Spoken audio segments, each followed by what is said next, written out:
سمجھ میں نہیں آتا ہے. اب کتنے ٹائم مشورے میں جاتے ہیں, مشورے میں ملوث ہو جاتا ہے تو کہتے ہیں مولوی صاحب دعا کرنا ہماری اولاد کے لیے, وہ بڑا نشے کا عادی ہو چکا ہے, وہ بڑا جوئے اور سٹے کا عادی ہو چکا ہے, دعاؤں سے کام نہیں ہوگا. حضرت نوح علیہ السلام دعا کر رہے ہیں, اے اللہ میرے بیٹے کی مغفرت فرما. اللہ نے فرمایا ہے نوح خبردار, لیس من اہلی, اس کے لیے دعا مت کرنا, وہ تمہارے گھر والوں میں سے نہیں.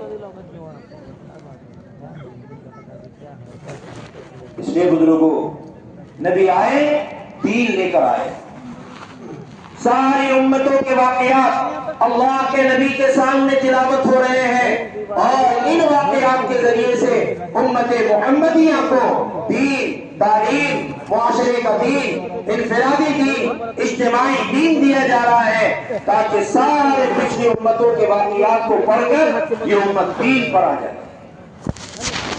جمعہ میں ہم نے سنا قوم عاد کو اللہ نے کیسے برباد کر دیا, قوم سمود کو اللہ نے کیسے برباد کر دیا, حضرت نوح کی قوم کو کیسے برباد کر دیا. ان سارے واقعات کو قرآن میں جمع کر کے نبی کے سامنے بیان کیا جا رہا ہے, تاکہ اہل ایمان ان قرآن کی واقعات کو, ان قرآنی احکامات کو پڑھ کر زندگی کو بنائیں.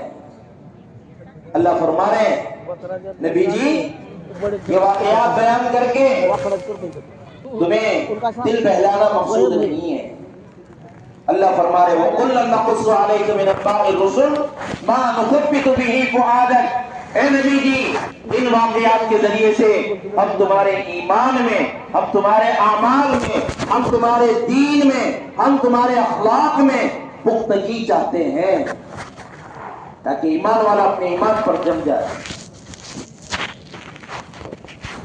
اسی لیے اللہ کے نبی کو 40 سال کی عمر میں نبوت دی جا رہی ہے, اور کہاں دی جا رہی ہے؟ غار حرا میں بلا کر اپنے نبی کو اللہ نبوت سے نواز رہے ہیں. آخری نبی ہیں, اب نبی کے بعد کوئی نبی نہیں آئے گا.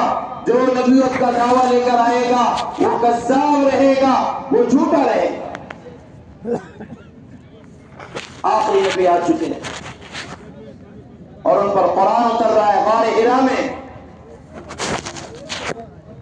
فرشتہ آیا, اس نے کہا اقرا, اے محمد صلی اللہ علیہ وسلم پڑھیے, دیکھو اس امت پر قرآن اتر رہا ہے, اور قرآن کا پہلا جملہ ہے اقرا.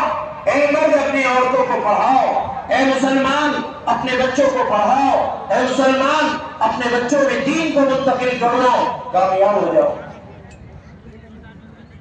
دینی تعلیم کا اطلاع قرآن پر ہوتا ہے.